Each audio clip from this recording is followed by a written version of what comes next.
Impression the game you get out with what you put into it. It's like a walk of life. If you're good enough, go out and get it, no more about it. Not so much control in the centre of the field from Kilkenny as Richie Bennett sends it high and over the bar. Your mother sends you down to the shop for a pound's worth of goods and she gives you 50 pence. You can't get the pound's worth of goods, can you? Just about kept in. Oh, well, God, Shawnee Buckley. To do that to Tomás O'Shea, he deserves to score from here. One of the highlights of the Sunday game. Limerick went out there from the word go today. No more about it. They made all the running, that was it. Put the ball over the bar and the back of it, and that's it. No ifs, no buts. Is there much time left? We have a couple of injuries. Here comes Kieran Carey. Carey leading the charge of the left brigade. 45 metres out. He's a chance to score. He's put it high. There's no sympathy in this game for anybody.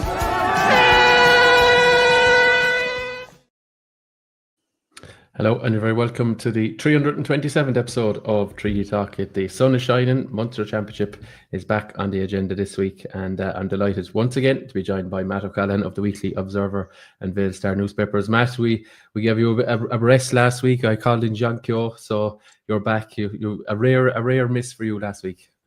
Yeah, as you know, I got a bit of a knockout after the Tipperary game, not with the fright of it or anything, Tom, but thankfully I have fully recovered. It took 3 or 4 days, but I'm okay again, and raring to go again, But Tom, do you know what I'm finding it hard? I have to pinch myself to think that by Sunday or by Saturday afternoon, Saturday evening, we'll be halfway through the Munster Championship. In the blink of an eye, really, isn't it? In the blink of an eye, all 5 counties will have played 2 games. And the number of talking points, Tom, they're absolutely endless. And it would be a brave man that would still put their head above the parapet and say what 3. I suppose Cork would have to be favourites now to be one of the 3 anyway, with 3 points. And Waterford are looking good, and we have a Waterford guest, Tomás McCarthy, there now in the second, and we'll hear from him. And yeah, but it's getting very, very interesting. All Ireland champions Clare on 1 point after 2 games.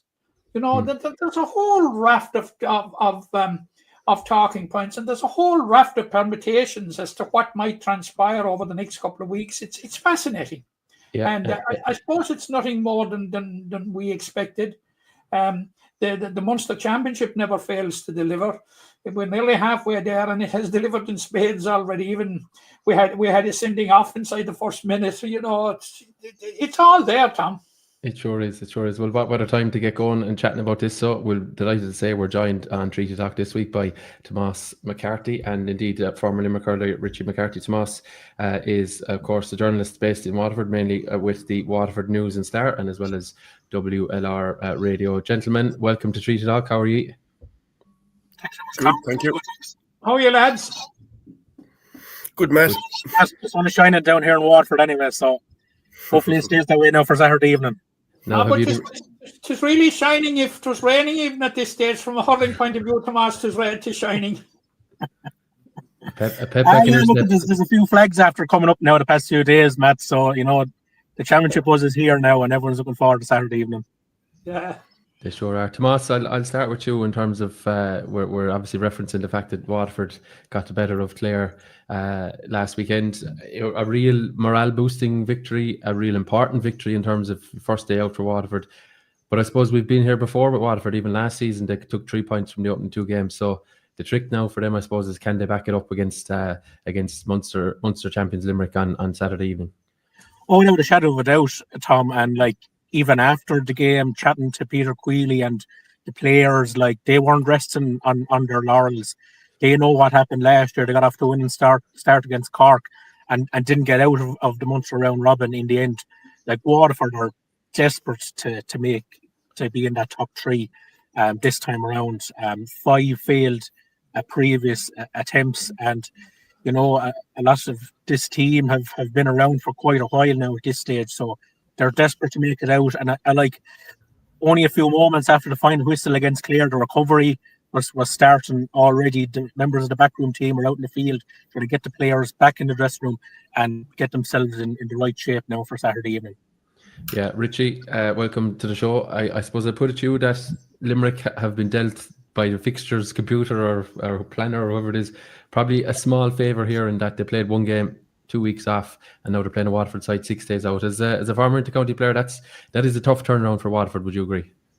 Oh yeah, definitely. That'll take a lot out of them, that match. Like a 6-day turnaround to get I know the recovery starts straight away, but to get your body right within that period is a tough thing to do, and to get up to that height again will be very hard for Waterford, like to get to that pitch of it again. But again, like that home advantage, like you want to be winning your home games, and like Waterford are going to try and make it a fortress down there, and they've got their win now, so they're going to trying to beat a Limerick team that are, just after their 1 point, and they're under pressure now as well to get their victory. So it's a very intriguing contest the way the whole thing is panned out at the moment. Sure is, yeah, Matt. Tomás, right, I suppose the biggest surprise element last Sunday was the manner in which Waterford beat Clare. But I don't know, should we be that surprised? If you look back at 2024, beat Cork in the first round, were deprived of a second win by a last-minute Garrod O'Connor free, were deprived of a draw in Clare by a late Mark Rogers 65. Like, it is no surprise that Waterford are really challenging, because there was a narrative going around before this championship that Waterford were written off, and I think it was totally premature. Well, I think the big thing, Matt, is that Waterford have their strongest squad now.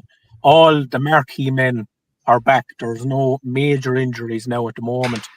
Prunty is back at 3, Ty de Burke is back at 6, Jamie Barron is buzzing around at number 11, and like Stephen Bennett is defying medical science really just to be on the field, like at the moment. Like he's going to need 2 hip replacements like by the time he retires, but he's still willing to commit to the cause. Peter Queally twisted his arm, coaxed him around to bring him back for 2025, and like he was outstanding in the second half. Like he had some bad misses in the first half, but it just doesn't seem to bother him whatsoever. And like he even admitted himself, he slipped as he took the penalty. He still buried it. He got 2 ways, his 100 appearance for Waterford, and you can see like he's enjoying his hurling, and the players are playing with a little bit of freedom, and maybe that old style Waterford hurling is coming back. But the main thing is that Waterford have their strongest 26. I mean, Waterford had plenty of options off the bench the last day, which wasn't the case in previous years. The likes of Michael Kiley, Patrick Fitzgerald, Shane Bennett, Austin Gleeson coming off the bench, and like Peter Queally had plenty of firepower to call on last time around. Richie, after what was a very indifferent league campaign by Limerick, we really didn't know where Limerick were at after the league. Have we learned that much from the game against Tipperary? Yeah, it's a good question. Like, I just think like once you get that championship match under your belt, you learn so much from it. Like in relation to Jovino analysis, what's the best position to play certain fellas. Like, I really think like even when I was back in the panel, like you're not going to be at your best for all the games in Munster. Like there is going to be dips. So I know, from talking to John previously, and from we won that Ireland in 2018. We got to that last game against Clare, and we were nearly playing the same fellas for every game, and we learned a lot from it that year, even because you can't really sustain that high level for all the games. So like I think, like I know like Kyle has gone to 11. Like I personally think he should be at 6, but again, that's for the management to decide. Like, and again, I think they'll learn a lot. I know like they're giving Barry Murphy a chance at cornerback, like, and he's doing fine there. Like, but then you've Sean Finn, looking to get back in there, and like you've Dara Donovan, you've Dan Morrissey, like you've all these fellas chomping at the bit to get back into the team, which I think Limerick are in a great place. And I think he's looking at I suppose the like it's going to be like a marathon, not a sprint. I think he's looking at it that way to really use his panel over the next few games. Richie, were you surprised against Tipperary? We only saw 2 substitutes. I know Tipperary unloaded their bench, and you mentioned a lot of the names of who was on the bench there. I think a lot of people were surprised with the lack of maybe the dice rolling that was done by John. But maybe as you say, we could see changes before the throw-in, I say, this weekend. And I suppose he does trust that panel, but maybe just against Tipperary, he just didn't feel the need to change it as things were going. Yeah, like even just looking at the Waterford game, they used all 5 subs, and all 5 subs made an impact. And we used 2. And the way the inter-county game has gone, if you're playing wing forward midfield, it's very hard to last the 70 plus minutes. So yeah, I find it a bit strange, but he always trusts the fellas that are in the starting 15. He gives them as long as possible. He's seeing it from, I suppose, a different way, but I think the next day, I think he'll be using his panel. He'll have to. There's no choice in it. But I just found it strange they're using the 2. I thought he'd use Dara Donovan midfield. But again, Dan could be carrying a knock. You just don't know. They could be waiting for the next day. I just don't know. Tomás, Peter Queally was someone we got familiar with in Limerick last year in terms of he was managing Kilmallock and missed out agonisingly on bringing them to a county final. He was there obviously last year under Davy Fitz. What has he changed? I know Desi Hutchinson is one that jumps out that he's changed his position kind of back to what people thought it was. But what else do you think has he changed from the outside looking in that has led to what I suppose people hope will be an improved season and obviously success already with the league, with the 1B league campaign. So what do you think he's kind of refined for Waterford this season? I think we've lost Tomás, have we? Yeah, it looks like we've lost Tomás there, but we'll come back to him in a second. So you can get him reconnected. Richie, I'll come back to you on the Limerick thing. You mentioned Kyle as an option maybe at 6, potentially this weekend. Jamie Barron is a pacey operator at 6. I'm not saying we have slouches back there, but he'll certainly take a fair bit of looking after this weekend, won't he? Yeah, Jamie Barron is really, he's excelled at midfield. He's winning all-star at midfield, but at centre forward, he seems to be everywhere in the field. But a lot of the forwards, even from watching the games the last day, Stephen Bennett was in full forward, and all of a shot he was out around midfield if the ball wasn't coming in, and then he'd go back in again. That's the way the game has gone. You could be thinking you're marking a fella for 70 minutes, and you could be on 3, 4, 5 different fellas in the space of 10 minutes. That's just the way the thing is gone. And it looks like the Waterford players have a lot of license to go where they like, especially the forwards. So you see Desi Hutchinson, he could be out centre forward, he could be out in corner forwards. You've Patrick Curran, he could be anywhere as well. So so it's just it's going to be an intriguing contest. I know a couple of years ago we won down there, but I think this is going to be a lot different. Waterford will give it everything to make sure that we don't come out with a victory, and especially now they have a bit of momentum behind themselves. They'll really be targeting this game now come Saturday. Yeah, Richie, our defence, would say if you contrast our defence that lined out against Tipperary with that of 2 years ago, no Sean Finn, no Dan Morrissey, no Declan Hannon, no Kyle Hayes, 2/3 of the defence changed. Yeah. But again, them fellas are still around as well. So, I don't know what the story is with Declan, but I'd say hopefully he'll be coming back into the fold soon. But again, there's a transition all the time, Matt. Even John always says it. You've Adam English, Aidan O'Connor coming into the fold, really putting up their hand for positions. You've Cathal O'Neill come back into it.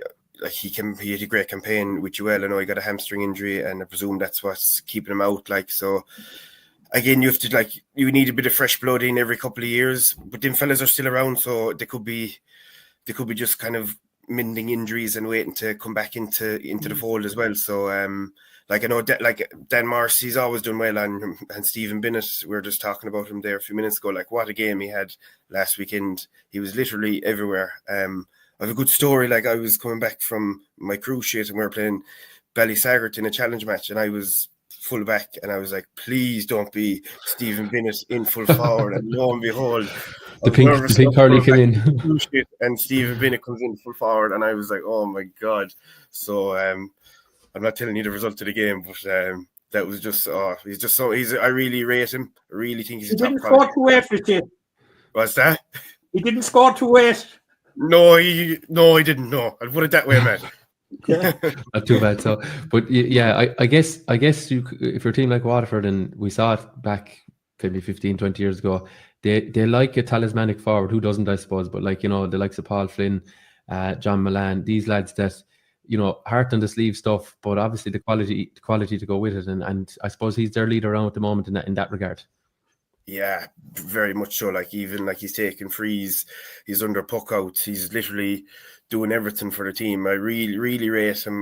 But like, again, you need to have your cast beside you and making sure a good quality ball is coming in also. Like, so, but again, he's like, if he could be, like, he's an all-star already in my eyes, even after a first game. So if he keeps it up, he could be anything. Yeah, Tomás, sorry, we just lost you there. What I was putting to you about Peter Creeley, someone who obviously was involved with Kilmallock here last year in Limerick. What has he changed from the Davy Fitz era? I know he was there last year anyway, but has he tweaked much here in your eyes so far this season? Yeah, I think he has, Tom. I think he's put his own stamp on it. Like, I think, you know, anybody who knows Peter Creeley knows that he's very passionate. He demands hard work from his team. I think you saw that the last day. They really got in the faces of that Clare team. You know, the forwards tackled really hard, really aggressively, won the ball back high up the field. He wants to see quick ball delivered into the inside line. We are seeing him play, you know, 3 men up top, which, you know, we might have seen in the past couple of years as well. And I think the players have really bought into him. Like, it was a difficult start. Losing to Carlow away from home. Waterford only had 23 fit bodies that day. It was hard to see Waterford getting promotion at that stage, but, you know, since then they're getting their best players back bit by bit, and they've 7 straight wins now, and confidence must be pretty high in the camp at the moment. Yeah, 7 straight wins. Go on, Matt. Sorry, work away. Sorry, Tomás. You know, how much is it weighing on Waterford, the fact that they haven't beaten Limerick since 2011? And like, there have been a number of very big occasions in the meantime. You've had an All-Ireland final, an All-Ireland semi-final, a Munster final, a National League final. There have been 8 meetings since Waterford last beat Limerick. Is it weighing on Waterford? Or have they come to the stage where they've shed that? Oh, like, it must play on the back of your mind, Matt. Like, and, you know, it's amazing. Like, John Kiley's record against Waterford, 8 games, 8 wins. I think it's 74 points in total. And there've been some heavy beatings along the way during that run. Like, Waterford have got close on a couple of occasions. You think back to the Thurles game in 2023 under David Fitzgerald. Waterford very unlucky that day. You think back to the game in the Gaelic ground as well, 2022 under Liam Cahill. Waterford are flying that year. So Waterford have come close, but, you know, Limerick have had the upper hand in, like, the past decade or so. And, like, you know, they do have that advantage coming in with that 2-week break. Waterford coming off the 6-day turnaround. Limerick get the chance to rejig their team. They take a good look at Waterford. John Kiley and Paul Canork were sitting only 3 rows in front of me on Sunday in the stand. They were taking a good look at Waterford as well. So I do think Limerick have that, you know, slight edge in terms of freshness going into this game, Matt. Yeah. Richie, you know, 5 All-Irelands in 6 years, fantastic. You were part of the first one.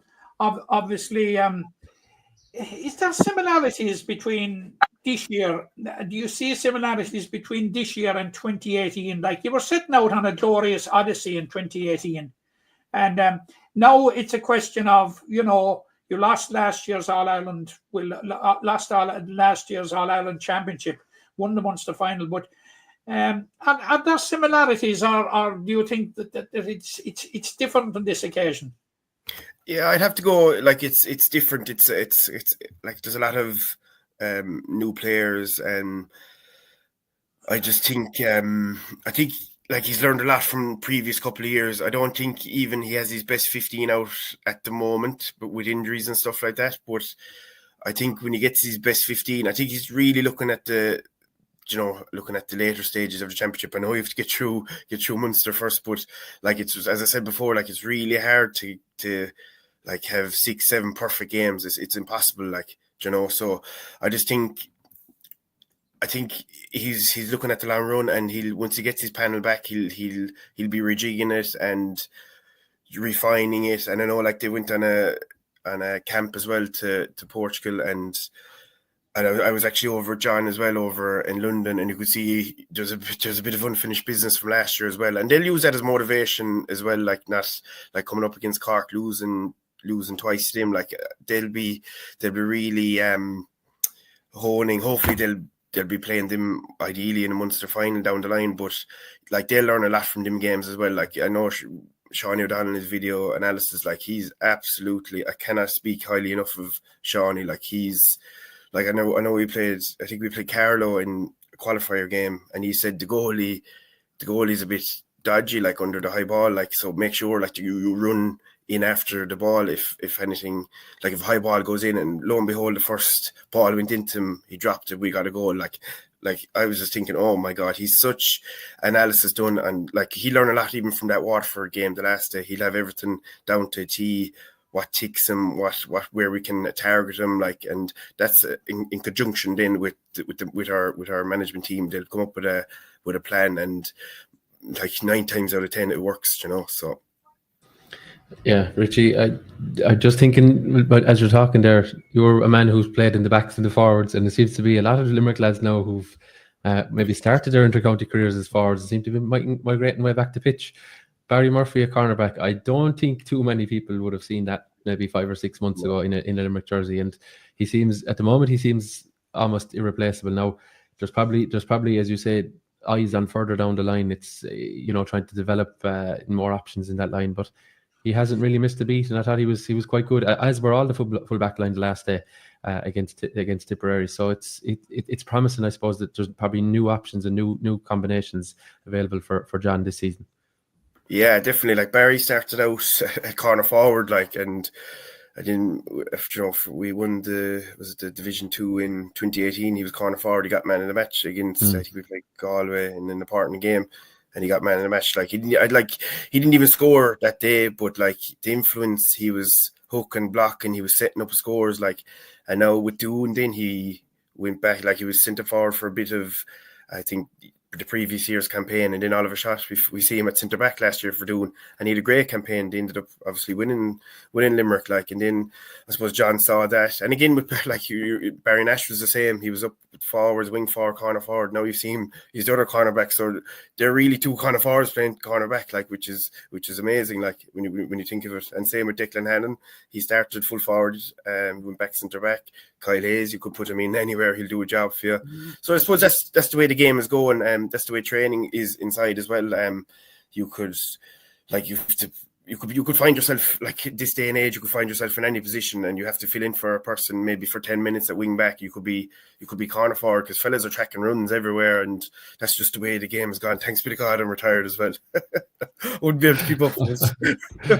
Very good. And what about the man behind him? I suppose we when we recorded before the Tipperary game, we probably had no inkling that Mr. Quaid was making a return, but I tell you, like, I know we're biased here because we're Limerick people, but like you have to just tip your hat to Nicky Quaid. I mean, that is some recovery. He has been some operator. He's missed 2 championship games since his debut in 2010.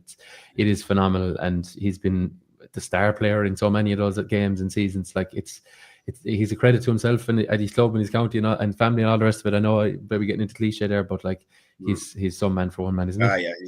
Yeah, like I travelled a lot of times back in the day to training with Nicky, and like sometimes he wouldn't be able to bring me because he'd be at training an hour and a half before everyone else doing his goalies, puck outs, saves, whatever you want, and he'd be the last person to leave training as well. Like, and when this injury came along, apparently he's been doing serious work to get back, and even was it Neil McManus in the Sunday game said, like, even professional sports stars aren't even back this early. So it's a fierce credit to himself. Like, that's just the mentality, the drive that man has. Like, and even when he was named, when I looked at the team, I saw the team, and I didn't even take note that he was even going to skip through it. Number 1, because I'm so used to him being there. I'm like, so, but it's credit to him. Like, he's a fella that people don't even talk about because we don't need to talk about him. He just does his thing and doesn't need credit, doesn't even ask for credit. Like, but that's just he's just some man, like, really.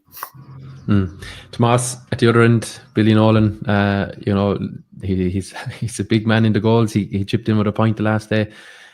Obviously, the Ballygunner goalkeeper Stephen O'Keefe has opted out, so it was a position maybe that Waterford are trying to find a solution for, because as we know, O'Keefe is one of the best in the business. Do you think they've landed on the right one there now in Billy Nolan, and he's going to be, I suppose, a calming presence and a real contributor to this team?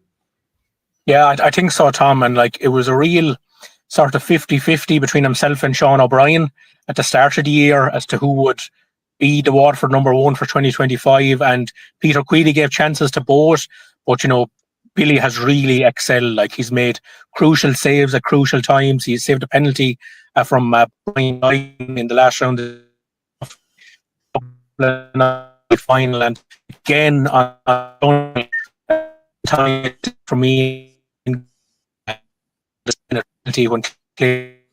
role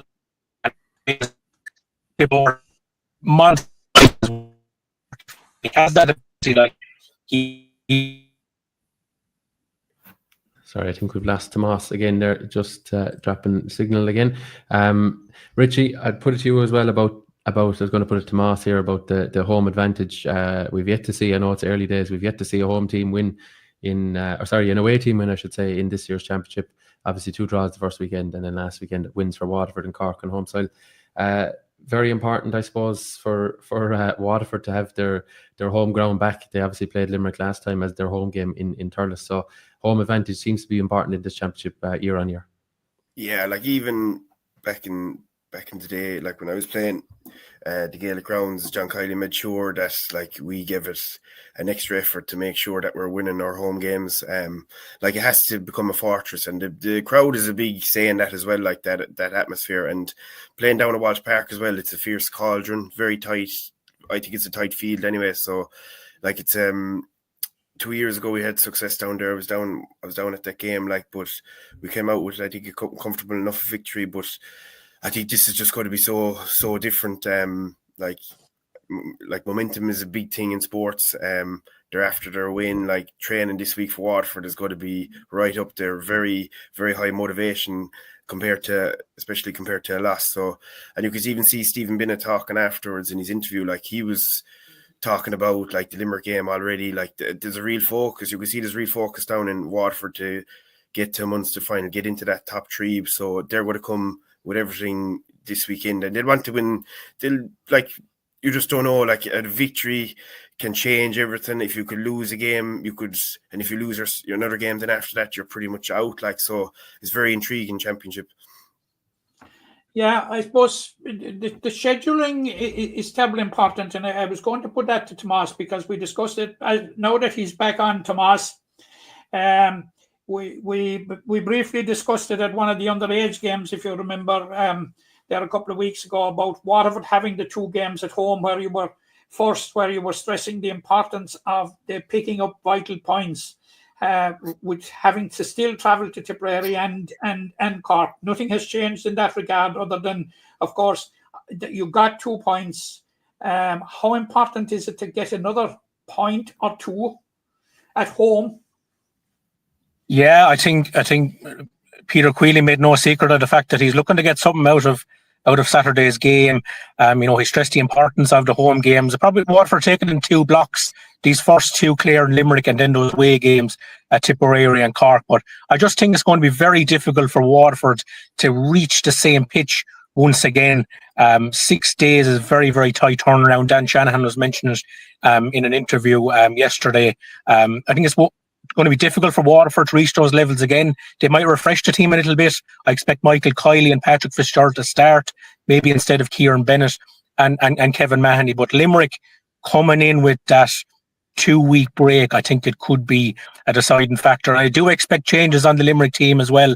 Be no surprise for me to see Kyle Hayes at 6, which Richie mentioned, to see Will O'Donoghue back at number 8, and to see Cian Lynch at 11 as well. And it wouldn't shock me either to see Peter Casey in from the start as well. So it could be a much changed Limerick team from the one we saw against Tipperary first time out. Yeah, I think that's a fair shout. How much of a boost was it to Waterford, a Clare team without Conor Cleary, Dermot Ryan, Shane O'Donnell, and at the very last minute, Tony Kelly? Massive match. Yeah, look, the rumours were circling an hour or 2 before the match. is Tony Kelly out? Is he in or out? Eventually, one of the local radio commentators went down to the Clare bus. No Tony Kelly coming out of the Clare bus. And that was, I think, a lift to everybody, both players and supporters. Like, very hard, for any team to be losing 4 of their top men. And I think Clare really missed those 4 players last Sunday. I think Clare having fierce trouble in terms of free taking, Matt. I think they had 4 free takers first day out against Cork. And again, Aidan McCarthy had difficulties last Sunday. So I think, Kelly in particular was a massive loss for Clare last Sunday. Tomás, sorry, Tom. Richie, on the same thing of scheduling, it was set up for Limerick this year. You're 2 games away first, if you could pick up something then, and 2 games, then you're 2 games at home, albeit against Cork, the league champions, and the All-Ireland champions Clare. But as you said, Gaelic Grounds has been more or less a fortress in this great odyssey over the last 8 years.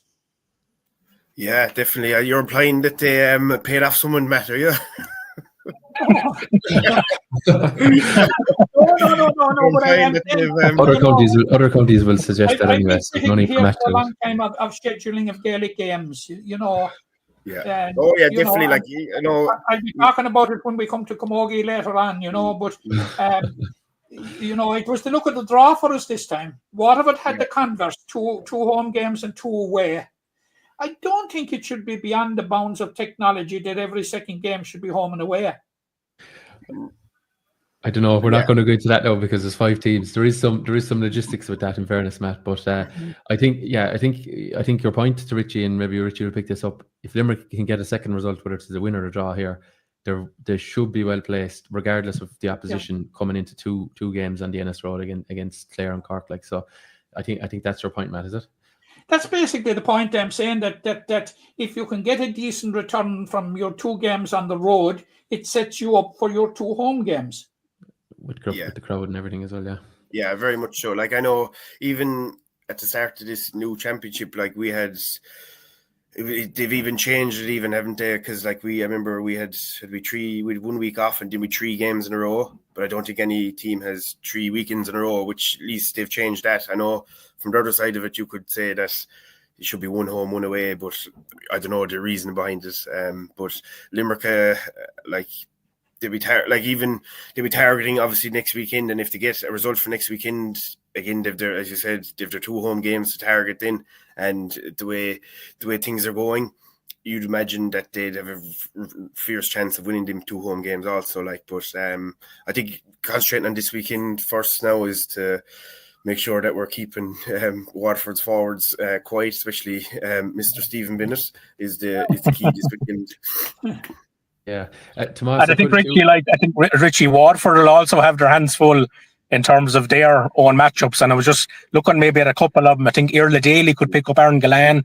He did a good job with him a couple of years ago in the Gaelic Grounds before he came off injured. I think we could see Shane O'Brien versus Conor Prunty. That'll be some battle. 2 bears in the square there. I would think we could have Paddy Levy against Garrod Hegarty. Paddy Levy did a great job on Dave Fitzgerald last week in Welsh Park. He came off in the second half. And possibly Mark Fitzgerald against Tom Morrissey. That'll be an interesting duel as well. I think Garrod Hegarty and Tom Morrissey have a bit of a point to prove after the last day, after being taken off. I think they'll be eager to make amends this weekend.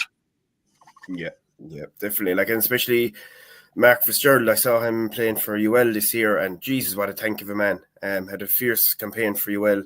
I was at the UL and Mary I game, and geez, he was centre back, and I thought he was immense. I didn't know where he was from actually at the time, but when I heard Waterford, then I was like, geez, they have a right player on their hands, and got a great score the last day, ran up the field, and he's Mr. Consistent actually. So and it's great to see Ty DeBorka back as well after all his injuries as well. You could see he's the best operator in that position, but it'll be very interesting the way that pans out. Does Kyle go out the field, or does it go centre back and Keane Lynch there? Like, there could be room there for, say, Keane at 11 if Tig is dropping off. Like, there's so much interesting matchups, as you were saying, Thomas, like, and especially midfield as well. That's going to be a right battle as well. Adam English, like, he got on a lot of ball the last day, and they've two, who's the midfielder, Davy Lyons. Like, if Davy picks him up, like, he's a bit of a menace as well. He gets around the place as well. So there's a lot of interesting matchups. Yeah, Tomás, I put it to you as well. We're talking about home advantage, and we're obviously Waterford now getting their home games. The surface, we were saying it there off air before we started, the surface is phenomenal in Walsh Park, and I suppose the home support have a big role to play here on Sunday, trying to carry that team.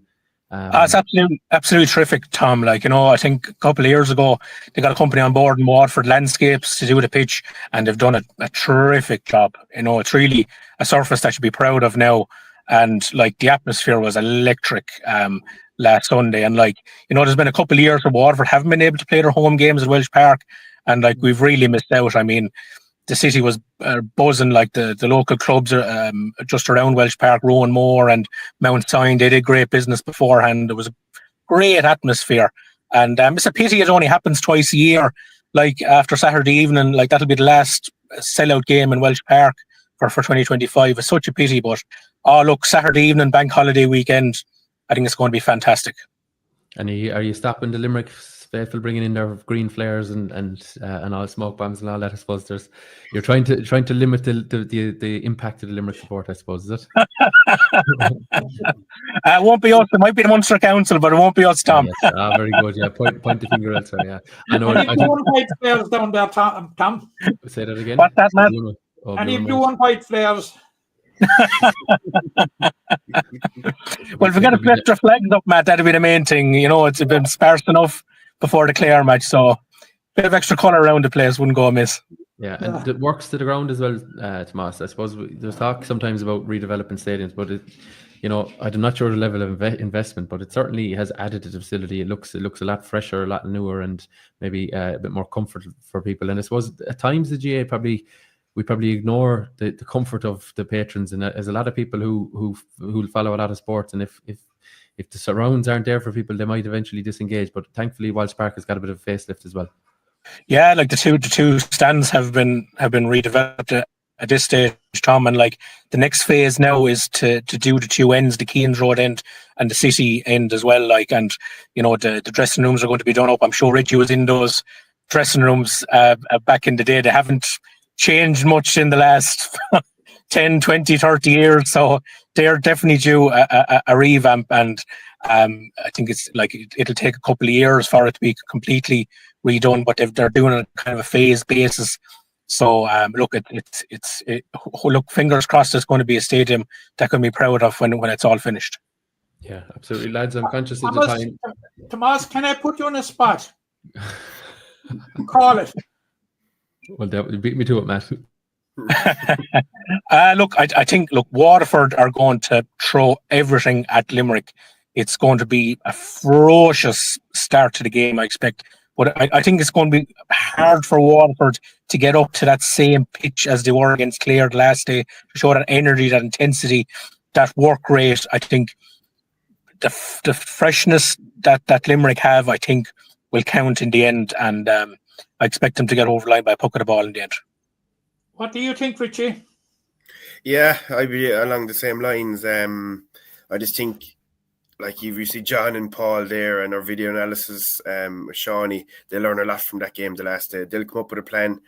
And as I said before, 9 times out of 10, like, their plan is usually spot on with matchups and everything like that. So I just think, and the 6-8 turnaround is I know momentum and everything, but I just think Limerick they'll be that bit fresher. They'll get their matchups right, and I think they'll get over the line. Okay, gentlemen, thanks very much. I think we're hopeful here, apart from you, Tomás, we're hopeful here that John Milan is the last man to score a winning Waterford score against Limerick. Will hopefully that will continue beyond Saturday evening. But I'm sure we'll see. I'll see you below, Tomás. Anyway, we'll have a good chat, and hopefully a thrilling 70+ minutes with all the colour and excitement that we've come to expect. So, gentlemen, thanks very much for your time, and I'm sure we'll be chatting to you again soon. All right. Thanks very much. Nice to talk to you. See you on Saturday. Right, thanks. Yeah, thanks very much to the lads for joining us there. Very good with their time. Matt? Yeah, Limerick. both have made a huge contribution to the game, to the GA, and in their respective fields. Tomás as a journalist and as a reporter, and Tomás is always so accommodating. The minute I said it to him down in Waterford a couple of weeks ago, we're doing a podcast. Are you on for the Waterford end of it? And he said, of course. Thomas, he didn't even give it a second thought, and of course, Richie. He's not playing the poor mouth either there, in terms of, he knows Waterford are good, but he's right that they're up against it as well. Yeah, Tomás is balanced, and I always find in my discussions with him, he's very balanced and calls it as he sees it. And it's the same for Richie. Like, Richie has seen it all, and Richie saw the dark days with Limerick as well. Yeah. You must remember. Now, he picked up a Munster medal and an All-Star in 2013, but until 2018, it looked as if his glittering career was going to end without that coveted All-Ireland medal. And it's one of the things that's very, very satisfying in this great run that Limerick have had, that the like of Richie McCarthy, got an All-Ireland medal. And we could name several others that gave tremendous service and didn't get it, like the likes of Gavin O'Mahony, Paddy O'Brien, all these players, who gave tremendous. There are numerous. Like, I could be naming them for so long. Like, and if you go back to the 90s, the Mike Houlihan's of this world, the Kieran Careys of this world, no All-Ireland medals, So, like, it embellished a very great career that Richie has had with both county and club. Remember. Yeah. He has been the mainstay of Blackrock now for so long. Forgot to ask him if he was retiring from the club. Well, I think probably negotiations ongoing there is probably I would say that's what his agent would tell us anyway, in terms of a contract extension. But I know, in fairness, he battled away last year as well. And look, he had a great day with them, of course, a couple of years ago in terms of getting up to senior, which. He's had two county. He's won a couple of county medals. So. But the type of career and his contribution deserved the ultimate prize, which was an All-Ireland medal, and thank God he got it. Yeah. Just back to the match itself, Matt. So 6 p.m. throw-in Welsh Park, as they'd say locally, or Walsh Park, as we might say up here. I think it's going to be a thrilling game. I think the point about the Waterford turnaround is it cannot be ignored even at this point. But the point I was making to Tom there earlier on, we're talking about sort of a kind of a dramatic Waterford turnaround in the championship. But it's not that dramatic if you look at how they performed that year. You have to look at it last year. They beat Cork, which only Clare managed. No one else, Clare managed to do that twice as well in the championship. So they beat Cork. They drew with Tipperary. They probably felt they could have won that game. That would have more or less put them through. It would have put them through. Yeah, and then the last gasp 65 saw them lose in Ennis, which that's the point I made to Tomás that it's not as when you look at it in isolation and see that the result against Clare and the All-Ireland champions, you say, what a dramatic turnaround by Waterford. I would contend that it's not that dramatic a turnaround. That the green shoots of this kind of a turnaround were there last year, very, very definitely in the championship. Yeah. Now, just as a matter of interest, Waterford haven't won 2 games in the same year since this format was started in 2018. Yeah. So, they have to get over that psychological barrier as well next Saturday evening, as well as the whole 15-year thing without a win against Limerick. So I think they haven't won. They haven't won 2. Very interesting, but I think Limerick to win. And I think they will just about shade it. I would concur with the two lads and what they're saying, that it's going to be tight. But we need to see, I think we need to see an improvement on the Tipperary performance. Yeah. Well, I think, you can flip that into a positive, because they got a result in Thurles when there was probably a number of players that didn't reach the levels we've become accustomed to. Yeah. So for me, I look at it and say, well, if 3 or 4 of those players can, go up a gear or two, find a bit more quality, and maybe John Kiley will refresh things as well, and he's challenged the squad in the last fortnight, and we could see a rejuvenated effort here. I think they're well placed to pick up another result, and that should have Limerick in I suppose, good fettle coming into home comforts. But on the contrary, if they're to fall to a defeat here to Waterford, it'll put Limerick and indeed Clare, who obviously lost last weekend, very much on the back foot. So there'll be a fair scramble for results then, So it's kind of on a bit of a knife edge for Limerick in one way, albeit they have a point on the board already, but it could so easily start to flip the other direction if they don't get things right. I've said it a number of times in this podcast, Thomas, and I'll say it again. A very dangerous thing in this thing is to give John Kiley and Paul Kinner time. Yeah. Well, I know two that are better at it. Yeah. At using it, and they have the fortune to mull over it. The television cameras caught him, engrossed in the game in Walsh Park last Sunday, and that wasn't a drive out for the day, that. No, there was no ice creams in hand. They were there for business. They were business. So as I say, it's very dangerous to give John Kiley and Paul Kinner time. I know it's not a rematch with Waterford, but history will show when Limerick placed teams in the championship twice, with the exception of Cork last year. If they played Clare once and they played them again, or they played Tipperary once, played them again, invariably Limerick improved from the first result. They might have drawn the first day or lost narrowly or won narrowly, and then they would have improved very much a couple of weeks later. You think of 2019, they lost to Tipperary and then hammered them in the Munster final. You think of 2022, they lost to Clare on home soil, won the Munster final. They have an ability to refine and learn and improve as the competition goes on. Absolutely, and I think Limerick will just get over the line, and it'll put them in a very strong position. And that was the point I was trying to make when the two lads were in about the scheduling. Yeah. Like basically, you're taking back complete control of the thing. If Limerick are sitting on 3 points on Saturday night, Tom. You're really taking back a certain amount of the lion's share of the control of your own destiny. I think if they win on Saturday, then they need one win from the two to remain in the competition, and that even then, one win in the home games could be enough as well for a Munster final. Just to touch on it as well, Matt, it was pointed out to me by a Limerick supporter who was at the game in Thurles that the Tipperary faithful came to voice. Now Limerick faithful probably need to find their voice, because this team has given them so much. And what the Waterford supporters, you saw them behind the goal the last day on TV, they were really buying on their team. It's very important that the Limerick faithful continue to stay behind this group and really ramp it up now in the next couple of weeks, because absolutely, Tom, you stole my thunder. You couldn't have seen my notes by any chance, did you? No. I was about to come to it. Right. You and I sat about 2 or 3 places apart. Yeah. And in the newsstand in Thurles, at first hand how vociferous the Tipperary supporters were to our right in our down arena, and how muted our Limerick supporters were to our left.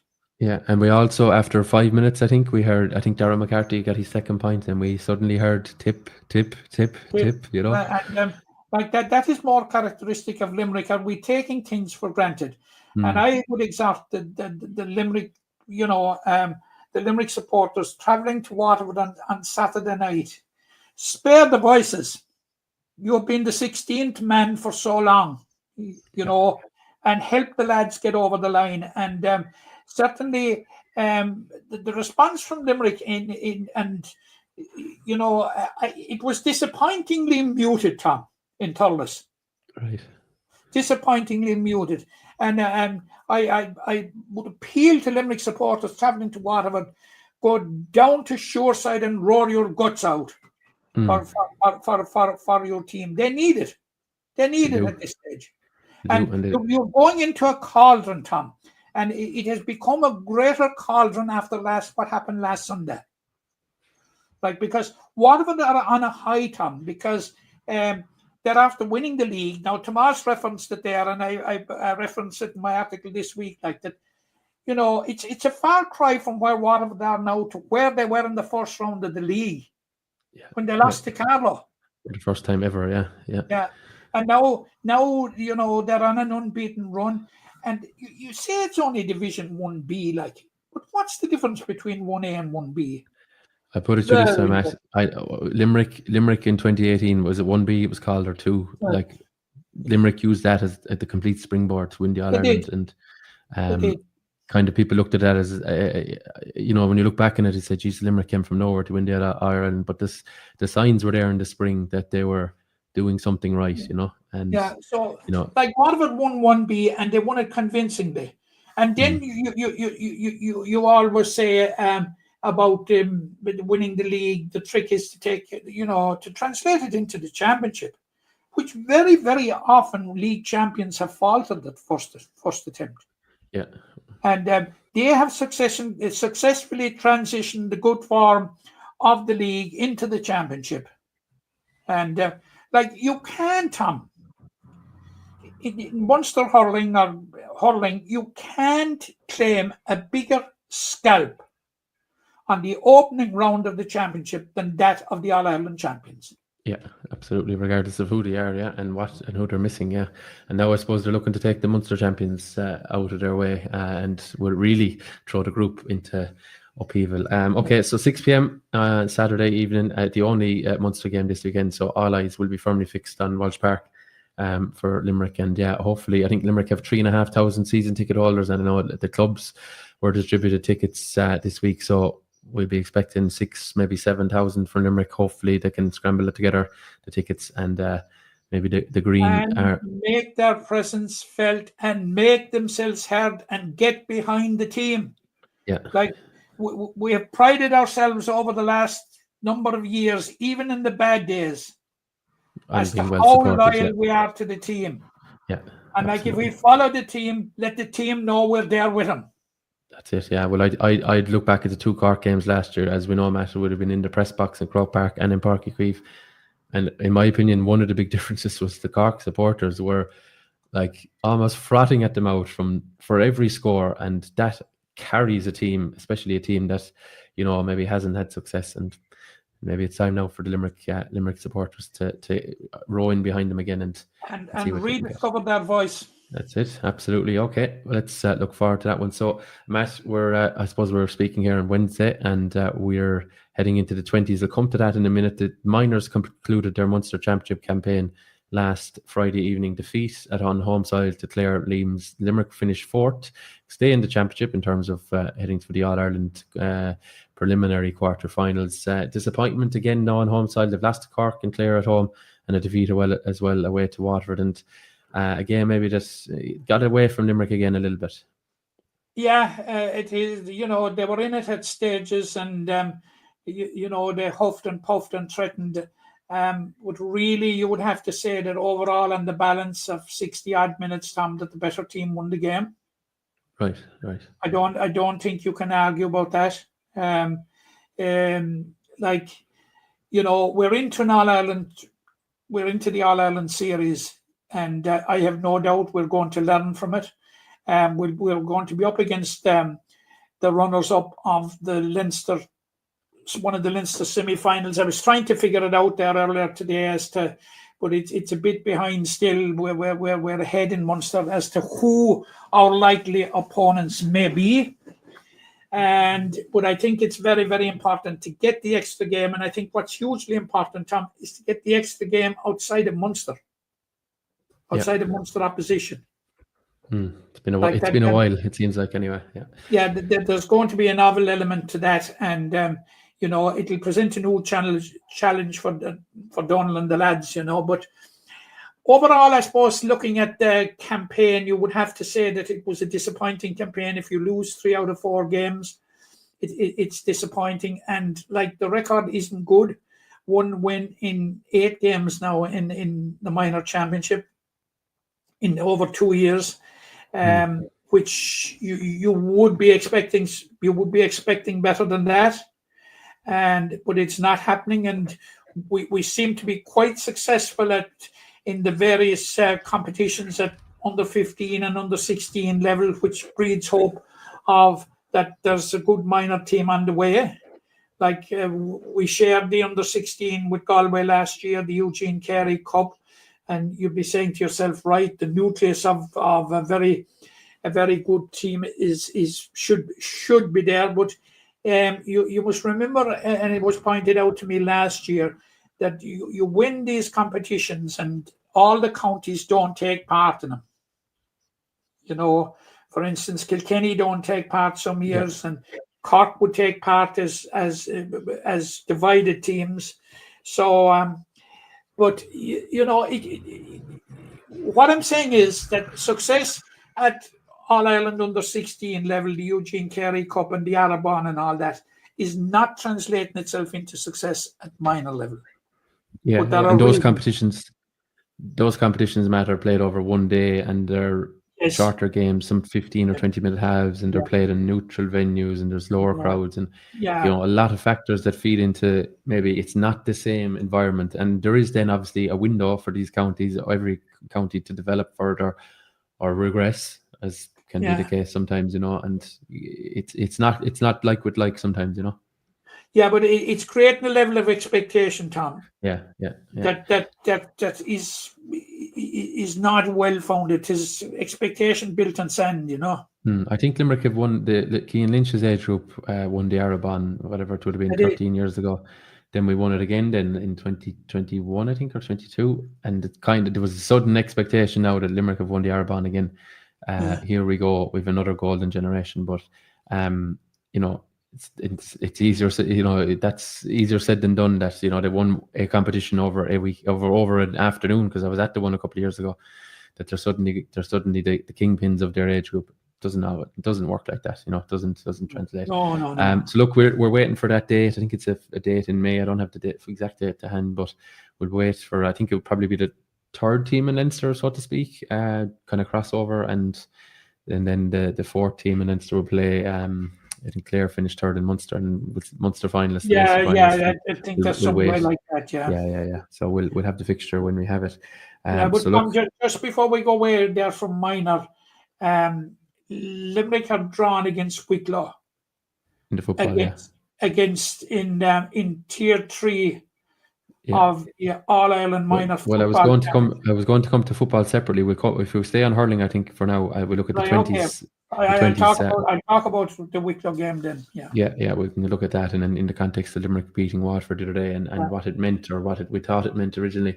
20s hurling match this evening. Straight shootout for all intents and purposes. Limerick has the table. I'm looking at it here as the table reads now. Limerick are in second, but I think that's going to change. Tipperary have the Group 1 with 3 wins and a defeat. They have 4 games played. Limerick, Clare, Cork, 1 win, 1 draw, 1 defeat each. So Limerick are actually on scoring difference in second place with scoring difference of 0. Clare -2, Cork -4, and Waterford back on -14 and have just a draw to their names. Limerick facing Clare. It's a quarter final, Tom. Pardon? De facto quarter-final, yeah. And Evan Loftus said as much, I think, last week, when they lost narrowly to Cork. Yeah. So the winner of Clare and Limerick will go through. We're kind of assuming Cork will beat Waterford, and that would mean that Cork would trump Limerick on the head-to-head. Cork would have a straight semi-final, and if it was Limerick who progressed, in my opinion, will likely progress in third spot and will be away then in a semi-final to see who can make the Munster final. But they have to take care of business against Clare first. It's a very tight Munster championship. We have to deal with the business at hand this evening. Yeah, it's a very tight Munster championship, Matt, overall, isn't it? With the 5 teams, like we've had 2 draws, we've had a couple of games won by a score or less, and I think Tipperary have shown, after they lost to Limerick, they've shown that they are probably the strongest side in it. But it's overall, there's very little. I think I made that point in the aftermath of the Limerick win over Tipperary, that Tipperary are the strongest team in the competition. I think that there's a little doubt about that, because they've 13 of last year's team beaten in the All-Ireland final. They have five of the Tipperary senior panel, including Dara McCarthy and Sam O'Farrell, who started last week. Well, if you count Dara McCarthy starting, he started, but it didn't last too long. But they started in their senior team, so that's how highly they're thought of in Tip. Yeah, and since the Limerick game, everything they have done has vindicated their position as favourites. But look, Tom, we're a long way away from Tipperary at the moment, because what we're talking about is a de facto quarter-final with Clare this evening. Yeah. And like Clare drew with Cork in the first round in 6 Mile Bridge. So, and Cork had 2 points to spare over Limerick. So if you go on that, and as you rightly pointed out, it's very, very condensed after Tipperary with 6 points. Like you have 3 counties on 3 points, and you have 2 final round games this evening with an awful lot riding on them. Mm. Yeah, I've kind of dismissed Waterford. Now, Waterford, there's a scenario where Waterford could win, get to 3 points, and probably would they get through? Well, they'd have to win handsomely against Cork. And but there's a mathematical possibility that Waterford can get in. They could get third, yeah. But it's a remote one. Yeah, it is. They'd probably have to win by, couldn't just do my quick maths, probably have to win by 5 or 6, and they'd probably need to see Limerick most likely winning by a similar margin, and that would change things around. But given the farm lines of Waterford at under 20s, it's difficult to see that coming to reality, Yeah, absolutely. Like, they were handed a gift on a plate in Walsh Park the night Limerick went there for 40 minutes. Limerick played for 20 minutes and rescued the game, and Limerick should be on 4 points, Tom. Should, yeah. Missed a lot of chances late on to win that. 3 or 4 late chances that evening, and we didn't convert them. And like Limerick have been so close, Tom. If you take that, and last week against Cork, like you take the lead going down the home straight and you lose it. It's I don't know. It's that ability to to see out games, I think, is part of our problem. Yeah. Well, all 3 Limerick games have gone to the wire. Like they got a late goal against Tipperary to win in Thurles.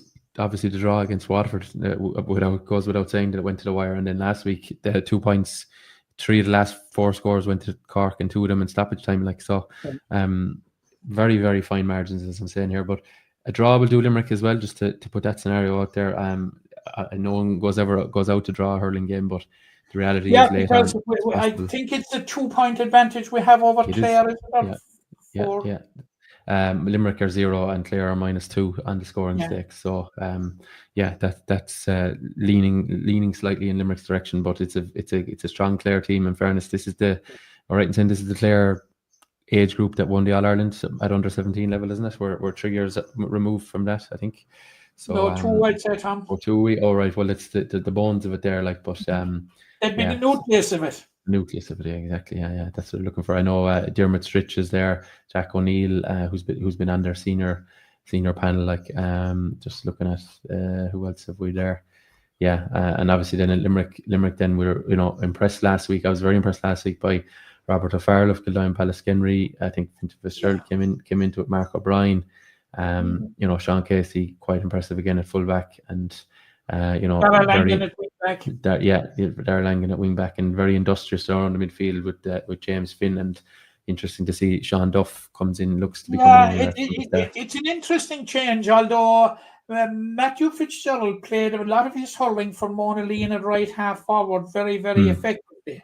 Yeah, he knows where the posts are for sure. Yeah, certainly, and he to me was the star man against Tipperary. But without a shadow of a doubt, got a great goal as well as a lot of other work. He hasn't reached the same height since, unfortunately, and I think the change might do him good. Now, moving Robert O'Farrell to full forward, I think is an interesting one. Yeah. I think Robert O'Farrell has been consistent right throughout. He has in the 3 hours of hurling so far. He's got some very good scores, and I'm just wondering how inside at full forward will he line out at full forward. I wouldn't think so, but we'll see how it shapes up. They might stay with Mark O'Brien and Fintan Fitzgerald, and maybe Robert O'Farrell will come out slightly. But look, all will be revealed at 7:30 p.m. this evening at the two Skellig grounds. And again, a big Limerick support. I'd say the Clare side will be well supported. A big Limerick support could come in handy for this one. So look, that's where it is. Tipperary in the Munster final, and then two from 4 really in terms of the other 4 counties. So a win or a draw will ensure Limerick get a semi-final and a home semi-final for the side that finishes second. So we'll see how it plays out this evening for Evan Loftus and co. Okay, Matt, I think that's about it on the hurling side of things. No, Tom, just one Yeah. point for mention, and we will talk about it at greater length next week, and that is the Celtic Challenge. Oh yes. We're through to the quarterfinal of the Celtic Challenge. If you remember, we lost to Cork Whites in the first round, and we beat Clare in the second round. But it has been enough. The group stages of the Celtic Challenge, Tom, are just a seeding process for 1, 2, and 3. So we're through to the quarterfinal, and we've been drawn against Galway, and you guessed it, Tom. Go on, we're away. We're away from home. Yeah. Next business. Next business, right? You're not happy with that one anyway. But Kerry withdrew as well, so Limerick have only played two games today. I should have said that actually. Yeah. No, just to put a bit of a context on it. Yeah, it's disappointing. This competition is aimed at counties like Kerry. Yeah, it isn't aimed at Limerick. Now Limerick can benefit from it. But it isn't aimed at Limerick. It's aimed at the counties that would be maybe outside the tier 1 at senior level, maybe, and struggling to field minor and 20s level in the top grades as well. So look, that's their own business. Okay, we'll have a greater look at it next week. Because we're into the business end of it. It's knockout time, and that's it from now on. Yeah. Okay. Moving to minor football, Matt. I'll come to minor football in a second. The Tailteann Cup draw has been done a short time ago. I thought it was 3 o'clock was being done. It's been done. I have it here. Limerick have been drawn into Group 3 of the Tailteann Cup for 2025, and they will face Westmeath, Antrim, and London. One of those games at home, one of those games away, and the third one will be neutral. So Westmeath and Antrim, your favourite team in the world, Antrim and London. I'm looking at that. The first team is our bogey team. Yeah. And then Antrim is our bogey team in every other grade in sport. It seems like Antrim are mainly camogie actually, and we'll speak about it when in the lead up to the game. Yes. Which game have we at home?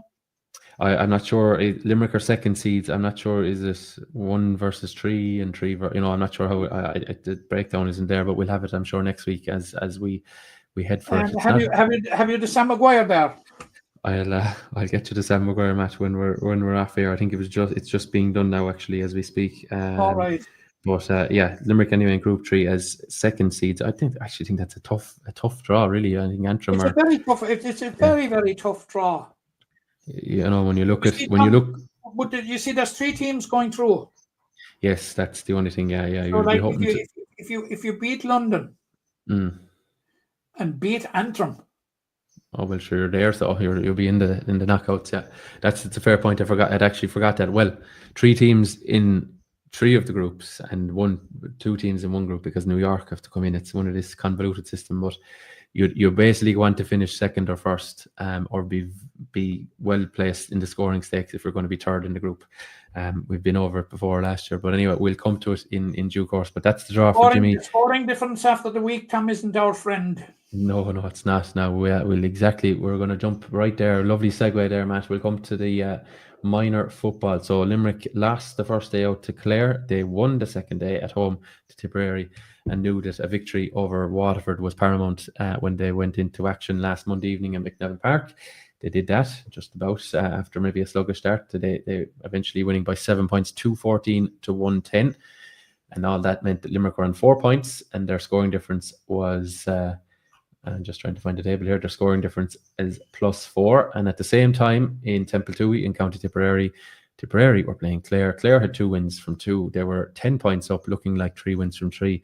And slowly that 10 points became 9, became 8, became 7, all the way back.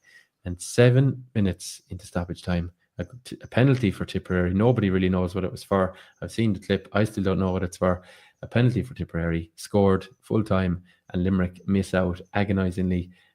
Thanks to that Tipperary win. Tipperary scoring difference of +7, Limerick a scoring difference of +4. very frustrating, Matt. You know, I think Limerick were waiting around on the pitch, and the news broke, and there was dejection. I think maybe not heartbreak, that'd be a bit of a stretch, but just dejection for Michael Linehan and company, you know, and they probably thought they'd done enough. You know, they'd beaten Tipperary quite convincingly, and like the irony of it is, Tom, that was a late goal for Waterford as well.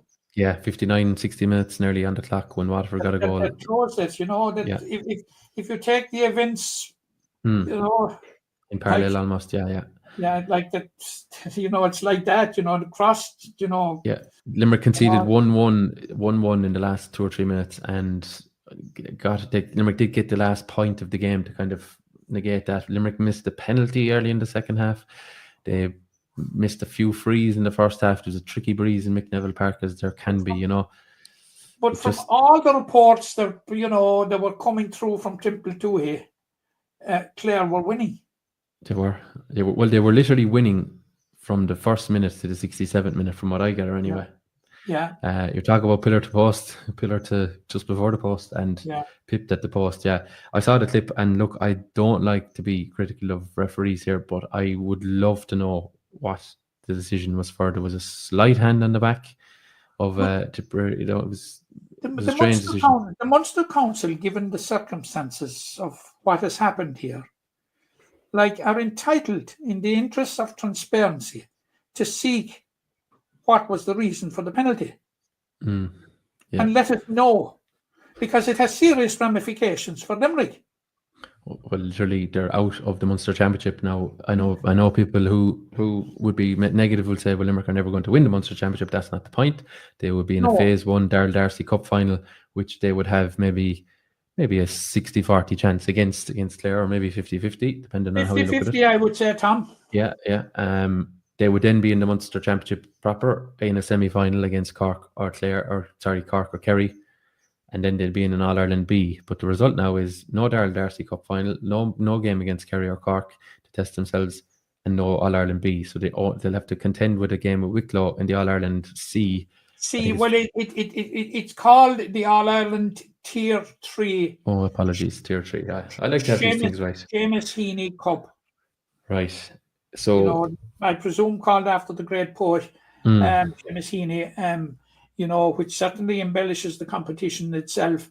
Now, Limerick are drawn against Wicklow, and it's on Saturday week, Tom. And guess what?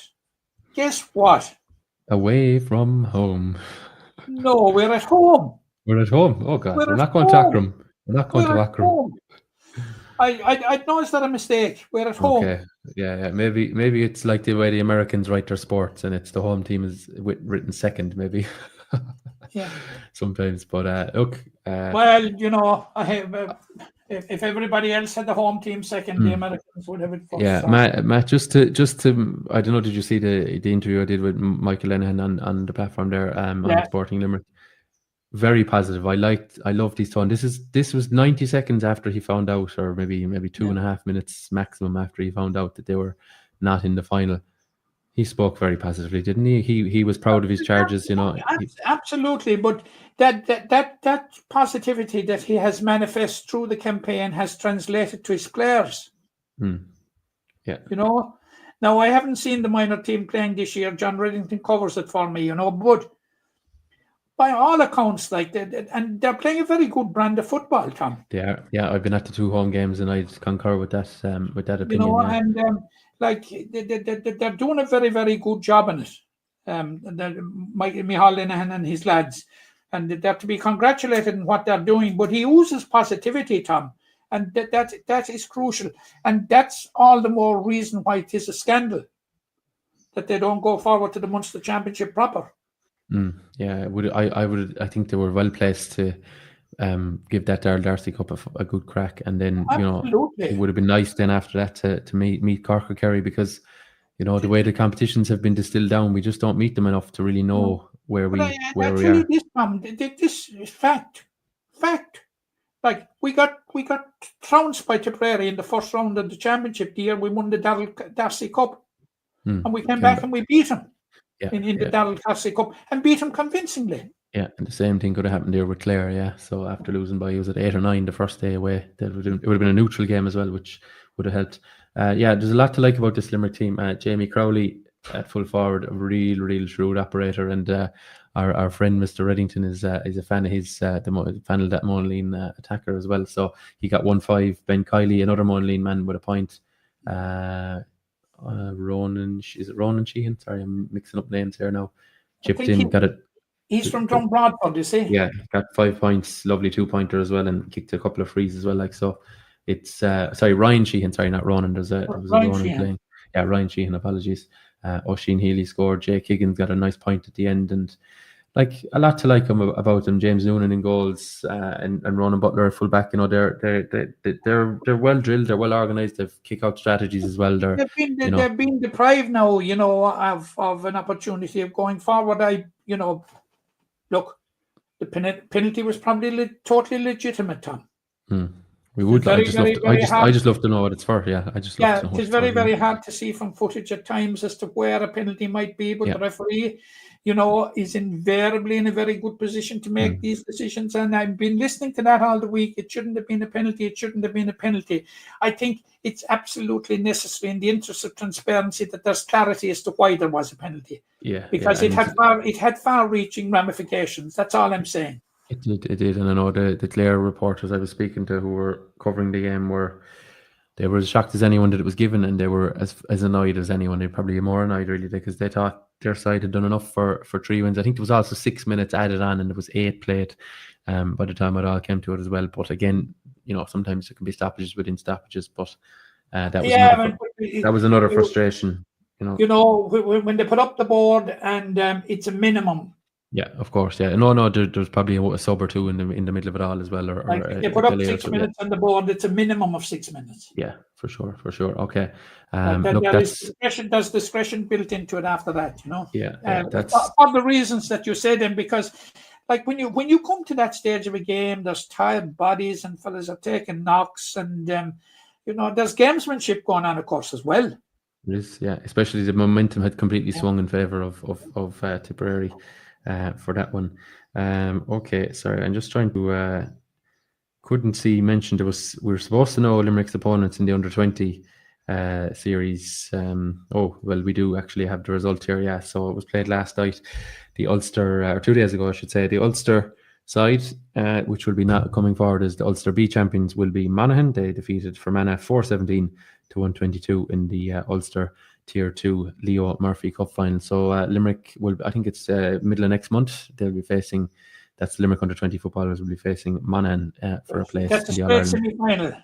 Straight semi-final, yeah. So there are 4 provincial sides that are coming through. I think Galway are actually the Tier 2 side from Connacht, and I'm not sure who the Leinster side is, but it's Monaghan and Limerick anyway. And we saw Limerick playing Westmeath last year in that match, and a good, you know, as you say, kind of playing outside your province doesn't always happen. So a good opportunity for John Ryan and co, having had a bit of a break now since they defeated Waterford in that Munster B final. Yeah, absolutely. So you know, it'll be. Look, it's another test. And Monaghan certainly will. That'll be a novel meeting, Tom. It will, yeah. Limerick and Monaghan in football. But I'm just thinking there, the Leo Murphy Cup. I'm just wondering, was that the great down full back? Right. Of 60 and 61. I don't know. It's possible, isn't it? Yeah. I remember Leo Murphy playing full back. He was in a full back line. They were impenetrable. Himself, George Lavery, and Pat Rice. Okay. You've me last year though, but I'm interested. Eddie Mackay when they won the All Ireland in 60, beating Kerrion in 61 when they beat Offaly. But Leo Murphy, he was a fantastic fullback, and I'm just wondering, is that in his honour that the Leo Murphy Cup? You know, there aren't a Leo Murphy at every crossroad, so you know it would be honouring a very, very great footballer. You know, that I'm old enough to remember. Yeah, it is in honour of Leo Murphy that you're referring to. Yeah, he passed away in 2017 at the age of 68. Is my maths correct? 78. Sorry, carry the one. Yeah, 78. I don't know. Never heard the man before now. Probably, as you said, a bit before my time. But 6 Ulster titles, 2 All Irelands, 2 National Leagues, and played for 10 years for Down, or 11 seasons for Down. So fair play to him. Yeah. So A really great fullback, Tom. Yeah, so the cup was named after him in 2019, part of the under-20 development leagues. As we know, we have the John Kearns Cup, the Liam O'Connor Cup, the Andrew Corden Cup, and the Philly McGuinness Cup. Yes. And then of course this is kind of migrated to being the Tier 2 competition in the Down under-20 championship. So, nice touch, I suppose, for him to be remembered. Absolutely. That was one of the great football teams Down, and like when they met Offaly in 1961, it was over 90,000 turned up at Croke Park. We couldn't get it in there now. No. But very interesting about 1960, Tom. Just to keep you informed, Down were the first team from the 6 counties to win the Sam Maguire, to win the All Ireland, right. And Kevin Mustin was the first 6 counties captain to take the Sam Maguire Cup across the border. Nice. There's our history lesson for this afternoon, folks. So thanks for that. He played right half back, Kevin Mustin, and he was beside Dan McCartan and John Smith, I think, was the half back line. Right, very good. Okay, so look, no more free lessons. No more. Historic nature. Yeah. Okay, that's the men's football. Matt, ladies football suffered heartbreak in Clare last weekend. I think it was the last gasp goal from reports I was keeping up in tune with in this Munster B Championship. All is not lost, of course. It's not straight knockout as a group phase first, but disappointing for the ladies because I think playing an intermediate team, they maybe try to take a small bit of a scalp there in defeating Clare and give themselves a boost, but struck it to death Clare for the only goal. By Graham Shine, as you know. Yes.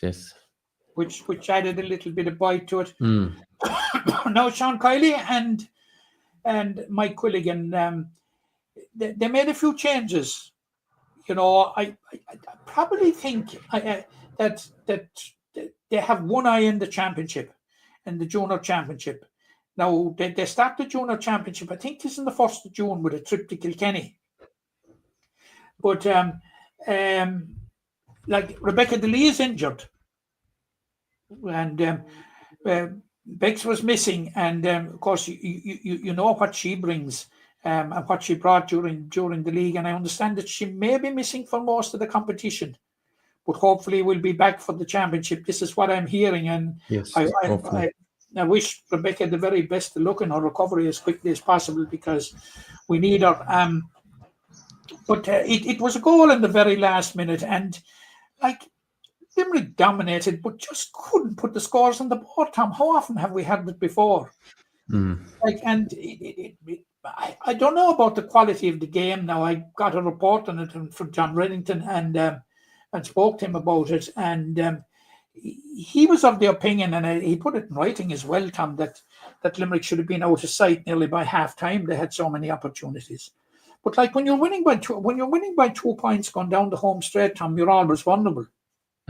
Yeah, and it nearly becomes a self-fulfilling prophecy sometimes, isn't it? When teams were up by 2 and they retreat, and then and that's exactly what happened. But as you rightly pointed out, it's not fatal. It's not fatal to their chances for the simple reason that just the Munster B Senior B competition is contested between Clare Intermediates, Limerick Juniors, and the development squads of Cork and Kerry. Yeah. Who play a full round robin. Limerick have lost to Clare in the first round. Cork had a very big win over Kerry in Killarney. So what happens this weekend is we are playing Kerry. It's a meeting of losers of the first round in McNeville Park on Friday evening at 7:30. And Cork and Clare are playing, I think it's on Sunday in Clodove at 2:00. And the following Sunday, or the following Saturday, I think actually it is, we're playing Cork in Nave of One. Conclude the round robin, yeah. Conclude the round robin. Basically, it's within our own grasp. We are the champions, Tom. We are the holders. It's still within our own gift to progress if we win our 2 remaining games. Yeah, should be enough to finish second, of course, unless everyone should be enough to unless everyone wins and then too. we go to the finals day, which is on the 25th of May in Mallow. Right. And I was at the finals day last year, and it was a memorable day, not just because Limerick won the B championship, but overall it was the way the whole thing was conducted. I thought it was excellent. It was a most enjoyable day, and we had Cork and Kerry in the senior game, and it was very, very, very enjoyable. And I would just love that Limerick would be part of it again, and I would be confident that if we get that far, that we will give a very good account of ourselves. Yeah. Okay. So it's Friday, this May 2nd, 7:30 p.m. in McNeville Park. McNeville Park. And again, I would appeal to people: will you come out and support the girls, please? Yeah. Especially in this fine weather, there's no excuse. Yeah, and they deserve it. They do, yeah. And I suppose they're building, hopefully, on an upward trajectory now after that defeat. They're building up nicely for that run at the All Ireland series as well. That's the plan anyway. Talking to the lads, what was priority target anyway was security in Division 3, consolidation in Division 3. Yeah. But the lads feel this is their second year in charge, that there's really unfinished business from last year. Yeah. And they are in a tough group with Louth and Sligo and Kilkenny. Yeah. So, they'll want to running in the championship. And the thing about it is, and this is no disrespect to Kilkenny, but it might be terribly important from the get-go how much you beat Kilkenny by. Yeah, it's very true. Yeah, Limerick have gone to Kilkenny before and put up a huge total a couple of times. So yeah, and then Kilkenny have come to Limerick last year, and the game ended 1-9 to a point. Yeah, although that was maybe more winter football, but yeah, hopefully Limerick can set themselves up for a good run at the championship. I think that is paramount. Well and good if the Munster Senior B competition comes their way. I would imagine, but there seemed to be a bit of trial and error in the line out last week. There seem to be girls that are on the fringe, mind you, and very close to the fringe, getting starts, which is hugely important going into the championship. Tom, you really need to have people with minutes under their belts. You do indeed. Okay, so Friday evening against Kerry, 7:30 p.m. as we said. Matt, any other business this weekend? Yeah, Tom, we have an All Ireland final this weekend in Camogie. Right. There is an under 16 development Camogie series, and we're through to the B final. We beat Clare. We came back in the second half to beat Clare in the first round. And in the second round, we had a good win over Waterford in Kilmallock. And it has set us up for the final against Dublin. Tom? Away from home. Guess what? Go on. It's been played in Dublin. In Dublin, right, okay. At St. Peregrine's GAA Club on Sunday evening at 4 p.m. Okay. Limerick will take on Dublin. How in the name of God can you have an All-Ireland final with one team having home advantage? Cork suffered the very same last Sunday.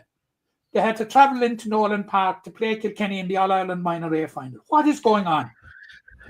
I don't know. Have the Camogie Association just set these venues from day dot, and come hell or high water, they're going to be there no matter who's in them? The St. Peregrine only came to light this morning.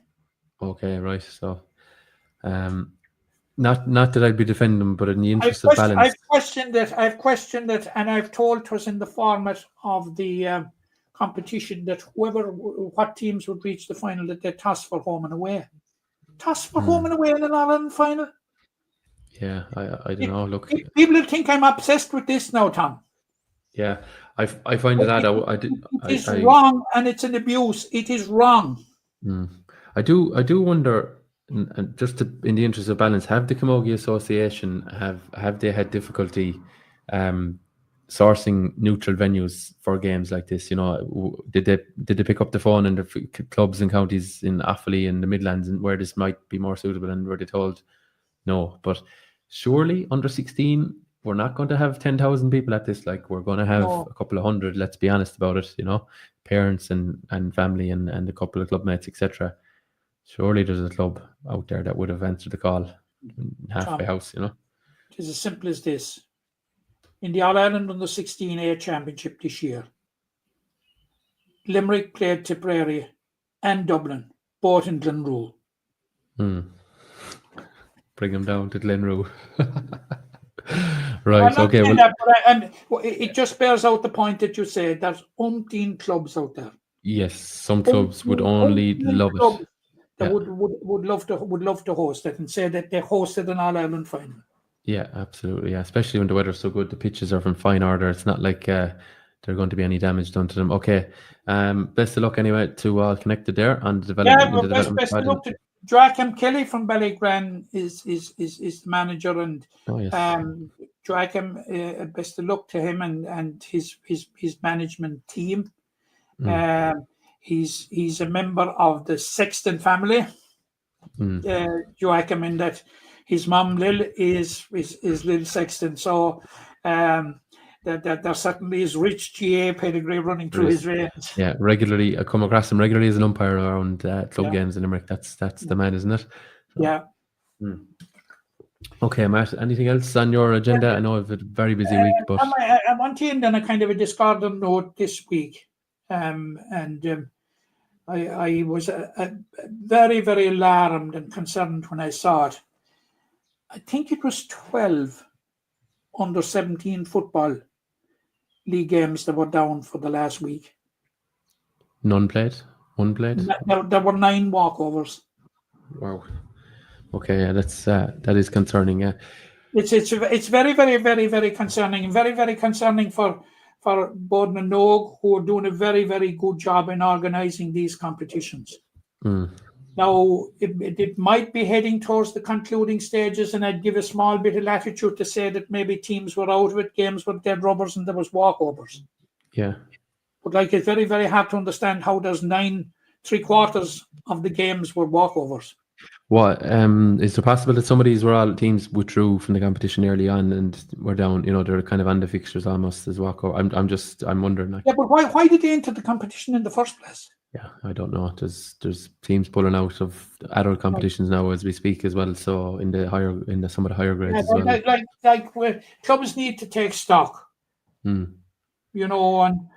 like we've an awful lot of people. We have the academy. We have the like of Micheál Linehan and with the different managers and the different groups trying to provide a pathway for young footballers and trying to promote the game in the county, and we have this nonsense going on. Yeah, I find it very, very hard to take, Tom. I have to say, and I'd be very, very seriously concerned about it. Do we have to look at? I'm giving a small bit of latitude in that we're coming to the concluding stages of the competition, and there could be dead rubbers. Yeah. My sense of it, Matt, is that there are a number of clubs, and I haven't seen even the list of walkovers, so I'm not trying to cast any aspersions on any of those clubs who gave those walkovers. There are a number of clubs who have little interest in football in around the minor level. They've put all their eggs in the hurling basket. They might affiliate a team, and then when the reality comes to it, there's a lack of interest. I also think what's not helping fixtures in Limerick, and this is my own personal view of just as an observer in terms of being listed as a referee for some of these games, we're very quick to change fixtures left, right and centre, and is not doing much for the competition. So you could have a fixture that's set for a Sunday afternoon, is then moved to a Saturday evening, and is then moved to a Friday evening, and then is moved back to a Tuesday, Yeah. It's not great for players at any grade if you're chopping and changing. Do we need to kind of relook at the competitions, look at the days of the week and say Monday will be for under 17 football, Tuesday will be for under 15 hurling, and kind of plan them out like that? Well, not all are doing that, Tom. Sorry, yeah, there's more. Maybe my point is more aimed at the adults, because if you look at I see you putting up the results there, Matt, of games. One night you could have junior B football in the south, and then you could have senior hurling in the city and the same evening. Yeah, and then, that's because there's too much latitude given to clubs to fix them themselves. Yeah, maybe that's what I'm more getting at. But like it does, I don't think that's helping You're getting at the nub of it, Tom, and that. Yeah, I don't think that's helping the prestige. I will say now.